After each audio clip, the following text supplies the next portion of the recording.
Saúdo a todos na paz do Senhor Jesus. Irmãos, vamos dar continuidade na nossa meditação na Santa Palavra de Deus. Nós vamos hoje meditar nas referências do capítulo número 13 de Romanos, né? Mas antes vamos fazer a leitura completa da mensagem para que os irmãos que não ouviu nada antes, nem viu alguns vídeos anteriores, eles consigam ter um perfeito entendimento, né, de que é que nós estamos falando, né? Submissão à autoridade. Romanos 13, que diz o seguinte: toda alma esteja sujeita às autoridades superiores, porque não há autoridade que não venha de Deus, e as autoridades que há foram ordenadas por Deus. Por isso, quem resiste à autoridade, resiste à ordenação de Deus. E os que resistem trarão sobre si mesmos a condenação. Porque os magistrados não são terror para as boas obras, mas para as más. Queres tu, pois, não temer a autoridade? Faze o bem e terás o louvor dela. Porque ela é ministro de Deus para o teu bem. Mas, se fizeres o mal, teme, pois não traz debalde a espada, porque é ministro de Deus e vingador para castigar o que faz o mal. Portanto, é necessário que lhe estejais sujeitos, não somente pelo castigo, mas também pela consciência. Por esta razão também pagais tributos, porque são ministros de Deus, atendendo sempre a isto mesmo. Portanto, dai a cada um o que deveis. A quem tributo, tributo, a quem imposto, imposto, a quem temor, temor, a quem honra, honra. O amor ao próximo, a vigilância, a pureza. A ninguém devais coisa alguma, a não ser o amor, com que vos ameis uns aos outros, porque quem ama aos outros, cumpriu a lei. Aleluia, Pai, louvado seja Deus. Com efeito, não adulterarás, não matarás, não furtarás, não darás falso testemunho, não cobiçarás, e se há algum outro mandamento, tudo nesta palavra se resume: amarás ao teu próximo como a ti mesmo. O amor não faz mal ao próximo, de sorte que o cumprimento da lei é o amor. E isto digo conhecendo o tempo, que é já hora de despertarmos do sono, porque a nossa salvação está agora mais perto de nós do que quando aceitamos a fé. A noite é passada e o dia é chegado. Rejeitemos, pois, as obras das trevas, vistamos-nos das armas da luz, andemos honestamente como de dia. Não em glutonarias, nem em bebedeiras, nem em desonestidades, nem em dissoluções, nem em contendas e invejas, ou contendas e inveja, mas revesti-vos do Senhor Jesus Cristo, e não tenhais cuidado da carne em suas concupiscências. Aleluia, Pai, louvado seja Deus. Glória a Jesus. A referência, irmãos, ela já nessa carta, nesse capítulo número 13 de Romanos, ele tem desde o primeiro capítulo, né? Que diz o seguinte: toda alma esteja sujeita às autoridades superiores, porque não há autoridade que não venha de Deus, e as autoridades que há foram ordenadas por Deus. Por isso, quem resiste à autoridade, resiste à ordenação de Deus. E os que resistem trarão sobre si mesmos a condenação. Porque os magistrados não são terror para as boas obras, mas para as más. Queres tu, pois, não temer a autoridade? Faze o bem e terás louvor dela. Né? Esta é a leitura da mensagem no trecho que refere à referência do capítulo 1, do versículo 1 até o 4. Né? E aqui a referência diz, né? Sujeito às autoridades superiores. Deus ordena que o cristão obedeça ao Estado, porque este, com instituição, é ordenado e estabelecido por Deus. Deus instituiu o governo porque neste mundo caído precisamos de leis para nos proteger do caos, da desordem, como consequências naturais do pecado. Né? Então, vamos falar um pouquinho aqui dessa menção em relação, né, aqui, logo de saída, né? Deus ordena que o cristão obedeça ao Estado. Então vocês vejam que nós falamos aqui, esmiuçamos muito bem, meditamos fortemente, né, sobre a obediência às leis, os estatutos e os mandamentos de Deus, mas também o dos homens, né? E aqui sai logo de saída falando exatamente da lei dos homens. Porque todo cidadão, ele tem que ser submisso às leis do seu país. Esteja onde estiver, cada um no seu estado, cada um no seu país, no seu estado, na sua cidade, né? Existe a lei, né, de cada país, né? São a Carta Magna do país ou a Constituição do país, né? E todo cidadão no seu país, ele é submisso e sujeito às leis do seu país, né? Não é apenas os estrangeiros, não, os de casa também, né? Os de casa também. Aliás, nós precisamos dar exemplo para os que vêm de fora, aqueles que não nos conhecem, que nos vêm nos visitar.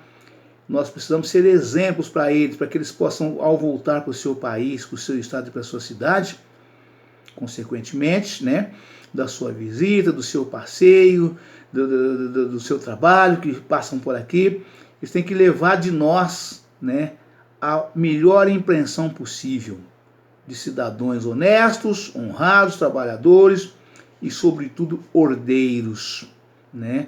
Deus fala na sua palavra sobre a ordem e decência, inclusive no culto, né? Que haja ordem e decência no culto, porque é no culto que o homem aprende a viver, né? Aprende a viver principalmente diante de Deus, né? Mas também junto com a sociedade, né? Deus ordena que o cristão obedeça ao Estado. E o Estado, que a palavra fala aqui, é o seu país. O nosso país, ele é tratado como Estado, né? Políticas a nível de Estado e não de governo, né? Governo, ele entra e sai. A cada 4 anos ou a cada 8 anos, quando é reeleito, ele troca o político, né?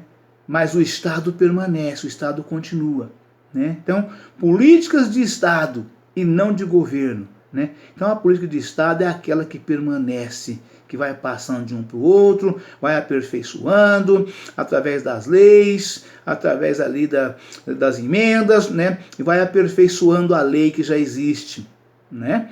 Então, Deus ordena que o cristão obedeça ao Estado, porque este, como instituição, é ordenado e estabelecido por Deus. Eu falei aqui sobre a demarcação que Deus fez, né? Então, quer dizer, ele é ordenado e instituído por Deus, né? É ordenado, instituído e estabelecido por Deus. Deus instituiu o governo porque neste mundo caído, precisamos de leis para nos proteger do caos e da desordem como consequências naturais do pecado. Vocês imaginam um país sem lei, irmãos? Né? Uma sociedade sem leis? Né?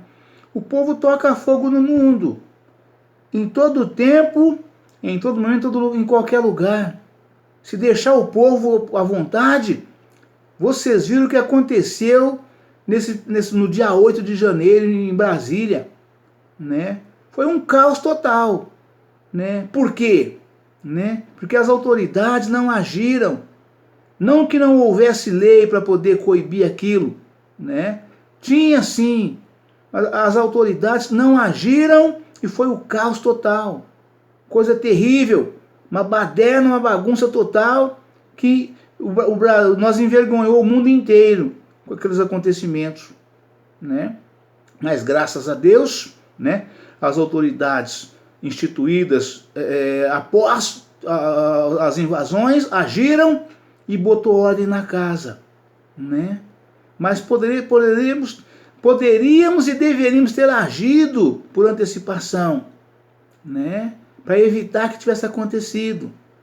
Mas as autoridades que deveriam ter agido fizeram vistas grossas e virou aquele caos que nós sabemos, do qual nós somos notícia nós somos notícia no mundo inteiro e envergonhou a nossa nação com aquele bando de baderneiros que teve ali, né? Então não pode, irmãos. Tem que haver ordem e decência, leis, estatutos e mandamentos, para que todos nós andemos segundo a lei do nosso país, né?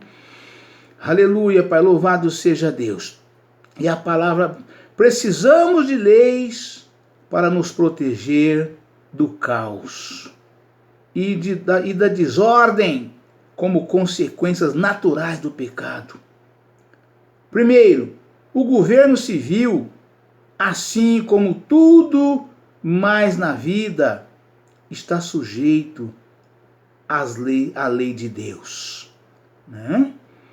Está sujeito à lei de Deus, né? Segundo, Deus estabeleceu o Estado para ser um agente da justiça, para refrear o mal mediante o castigo do mal. Deus estabeleceu o Estado para ser um agente da justiça, para refrear o mal mediante o castigo do malfeitor e a proteção dos elementos bons da sociedade, né?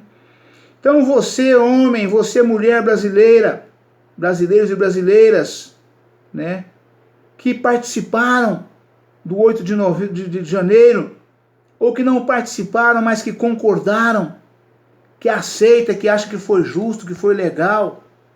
Legal eu sei que não foi, mas que vocês acham que devia acontecer o que aconteceu, né? Deus está falando aqui com você, irmão. Deus está falando aqui com você, irmão. Deus está falando aqui com você, homem. Deus está falando aqui com você, mulher. Deus estabeleceu o Estado para ser um agente da justiça, para refrear o mal mediante o castigo do malfeitor e a proteção dos elementos bons da sociedade. Versos 3 e 4. 1 Pedro, capítulo 2, versículo 13 ao 17. Terceiro, Paulo descreve o governo tal qual ele deve ser. Quando o governo deixar de exercer a sua devida função, ele já não é ordenado por Deus. Nem está cumprindo com o seu propósito. Quando, por exemplo, o Estado exige algo contrário à palavra de Deus. O cristão deve obedecer a Deus mais do que aos homens. Atos, capítulo 5, versículo 29. Confira em Deuteronômio, capítulo 3, versículo 16 ao 18. Deuteronômio capítulo 6, versículo 6 ao 10. Vamos repetir porque é muito profundo isso aqui, irmãos. Paulo descreve o governo tal qual ele deve ser. Quando o governo deixar de exercer a sua devida função, ele já não é ordenado por Deus, nem está cumprindo com o seu propósito. Quando, por exemplo, o Estado exige algo contrário à palavra de Deus, né? O castigo deve obedecer a Deus mais do que os homens. O cristão deve obedecer a Deus mais do que os homens. Atos capítulo 29, capítulo 5, versículo 29. Confira em Daniel, não Deuteronômio, Daniel, confira em Daniel, capítulo 3, versículo 16 ao 18. Daniel, capítulo 6, versículo 6 ao 10. É dever de todos os crentes orarem em favor das autoridades legalmente constituídas. 1 Timóteo, capítulo 2, versículos 1 e 2. Aleluia, Pai, louvado seja Deus. Glória a Jesus. Romanos 13, versículo 4 até ao 8. Está escrito o seguinte: porque é ministro de Deus para teu bem. Mas, se fizeres o mal, teme, pois não traz de balde a espada, porque é ministro de Deus e vingador para castigar o que faz o mal. Porque é necessário que lhe estejais sujeitos, não somente pelo castigo, mas também pela consciência. Por esta razão também pagais tributos, porque são ministros de Deus, atendendo somente a isto mesmo, atendendo sempre a isto mesmo. Portanto, dai a cada um o que deveis. A quem tributo, tributo. A quem imposto, imposto. A quem temor, temor. A quem honra, honra.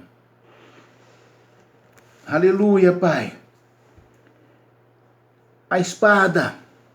Aleluia, Pai. Louvado seja Deus. Aleluia, Pai. Glória a Jesus. A espada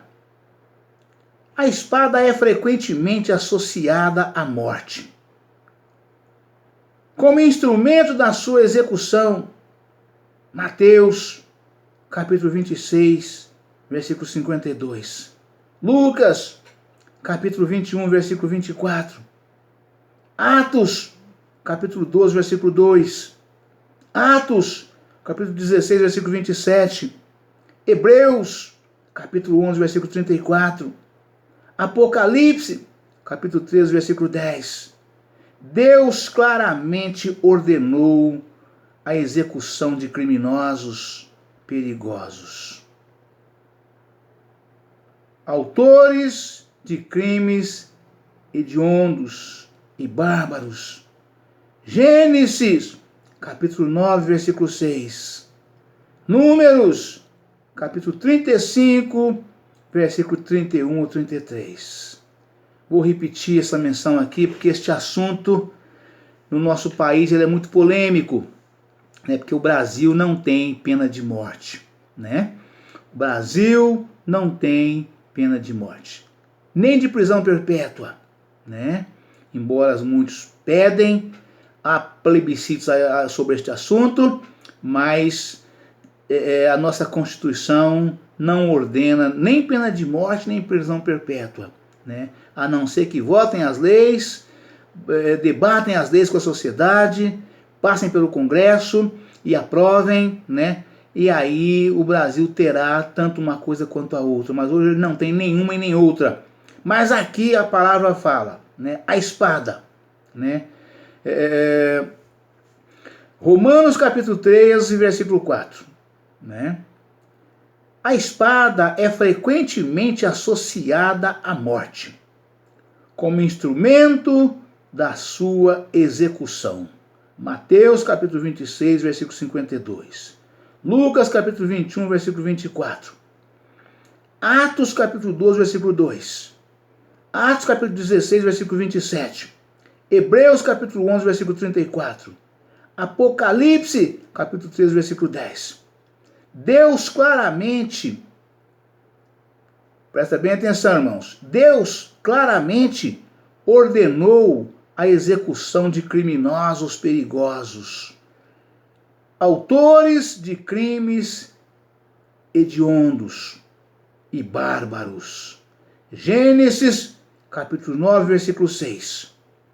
Números, capítulo 35, versículos 31 ao 33. Aleluia, Pai, louvado seja Deus. Romanos, capítulo 13, versículo 8. A ninguém devais coisa alguma. Romanos 13, capítulo 13, versículo 8, está escrito o seguinte. Aqui nós vamos, essa meditação vai do versículo 8 até o versículo de número 10. Né? Está escrito o seguinte. O amor ao próximo, a vigilância, a pureza.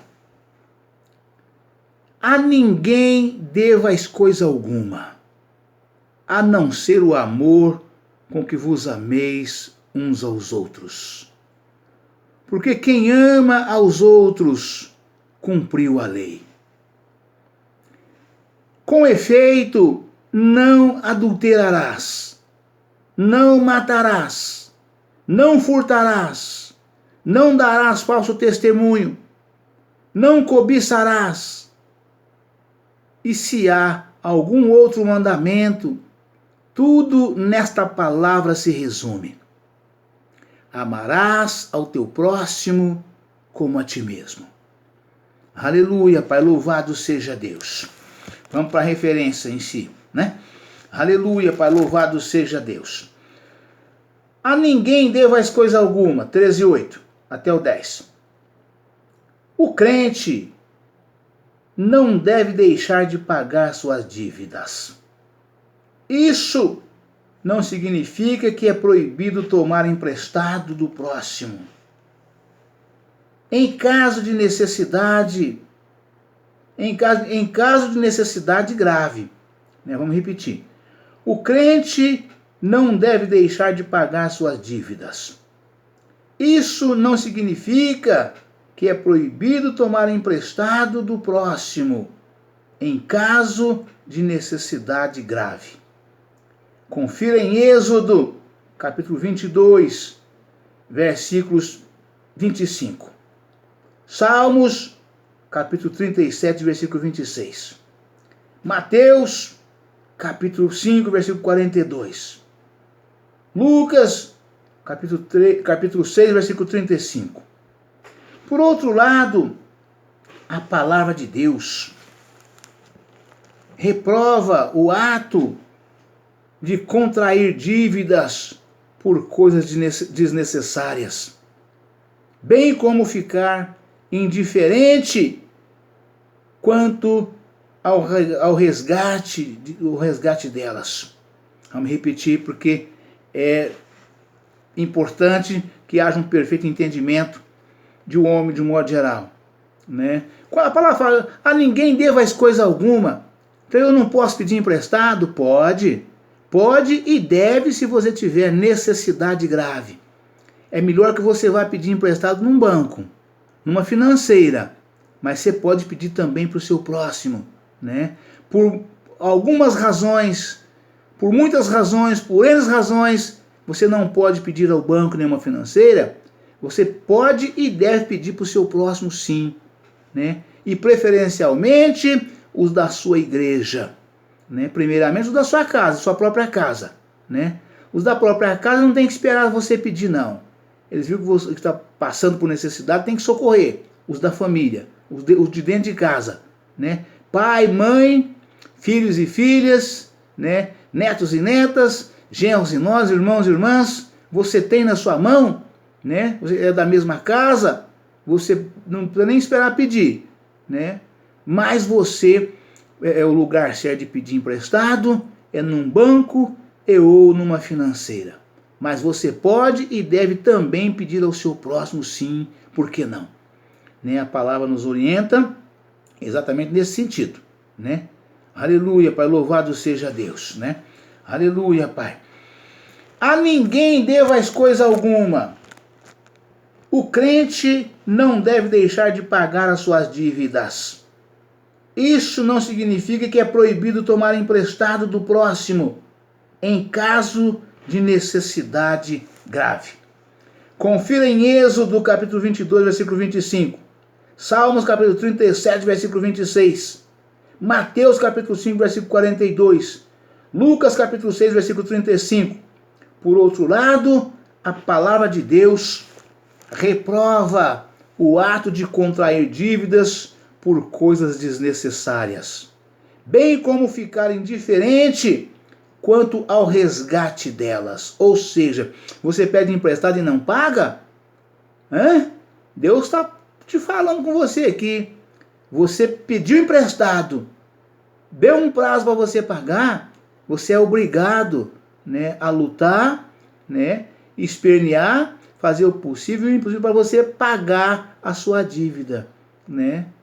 Se você não pode pagar no prazo que você combinou com a pessoa que te emprestou, né, você vai e comunica a ela, né, dos problemas que aconteceu, das dificuldades que você teve, que você precisa de mais um prazo. Isso é de Deus, isso é importante. As financeiras, os bancos, quando chega o dia de você pagar, falta uma semana, começa a mandar já aviso que tá chegando o dia de você pagar, né? Uma semana antes começa a já te notificar que está chegando o dia de você pagar a sua fatura, pagar a sua conta, a sua dívida, o seu empréstimo que você fez no banco da financeira, né? E por que com o seu irmão você vira as costas e finge que não contratou nada com ele? Que você não pediu emprestado para ele? Você tem o dever e a obrigação de participar a ele, que você não pode pagar naquele dia, você vai pagar tal dia. Desde que você tenha, no dia que você pegou emprestado, você pediu emprestado, você combinou um prazo para pagar. Se você não combinou prazo algum, então não é necessário, né? Você vai pagar a hora que o recurso chegar, né? Agora, se você combinou um dia, uma data, você é obrigado a dar uma satisfação. Se chegou o dia, você não pôde cumprir, né? Deus está falando aqui com você nesse sentido, né? Aleluia, Pai. A palavra de Deus reprova o ato de contrair dívidas por coisas desnecessárias. Então o melhor é não pegar emprestado, se você não precisa. Coisa que você pode esperar um pouquinho, espera e não pega. Mas se você precisar, você pode pedir, pode pegar sim, seja no banco, na financeira ou com seu irmão, né? A palavra de Deus reprova o ato de contrair dívidas por coisas desnecessárias, bem como ficar indiferente quanto ao resgate delas, né? Você pediu emprestado, a pessoa te emprestou com uma boa vontade, então você é obrigado a resgatar a sua dívida com o seu próximo, procurando e pagando, né? Pagando juros, se você combinou. Se você não pode pagar, você vai lá, combina com quem te emprestou, você paga o juro e rola a dívida, mas você é obrigado a resgatar. É de Deus e Deus permite, e você será abençoado por isso. Caso você não faça isso, você está atraindo sobre si próprio maldição, né? Porque você está colocando o seu próximo, o seu irmão em dificuldade, né? Você empenhou sua palavra e não está cumprindo a sua palavra, né? Primeiramente como homem, você não está honrando, e segundo como servo de Deus, né? Então é necessário honrar a palavra empenhada. Deus fala, seja firme no trato e na palavra. É necessário. Você pedir um adiamento não é vergonha nenhum e não é descumprir, né? Você pedir um adiamento da sua dívida, uma prorrogação do prazo, isso é honroso para o homem, né? Mas se você não fizer nada disso, você está descumprindo, desonrando, primeiramente, o seu caráter como homem e segundo, como servo de Deus, né? Aleluia, Pai, louvado seja Deus. Deus reprova o ato de contrair dívidas por coisas desnecessárias, bem como ficar indiferente quanto ao resgate delas. Confira em Salmos 37, versículo 21. A única dívida que nunca quitamos é a de amar uns aos outros. Amém, irmãos? Que coisa linda, né? A ninguém devais nada, a não ser o amor um para com os outros. E a palavra afirma aqui, né? Aleluia, Pai. A única dívida que nunca quitamos é a de amar uns aos outros. Esta é permanente. Esta é até o dia que o Senhor voltar para mim, para você, para nós, para cada um de nós, para todos nós, né? Essa dívida, todo dia nós somos devedor ao nosso irmão, ao nosso próximo, ao amor que eles dedicou a nós, né? Alguém te dedicou amor, gentileza, né? Qualquer tipo de coisa que a pessoa te fez de bem, né? Isso chama-se amor, né? E aí nós somos devedor àquela pessoa, né? Em retribuir da mesma forma, ou seja, pagar com a mesma moeda o amor do qual ela dedicou a nós, né? Amém, irmãos? Deus abençoe a todos, um forte abraço. Ficam todos na paz do Senhor Jesus. Amanhã estaremos de volta com um novo vídeo e uma nova mensagem em nome do Senhor Jesus. Amém?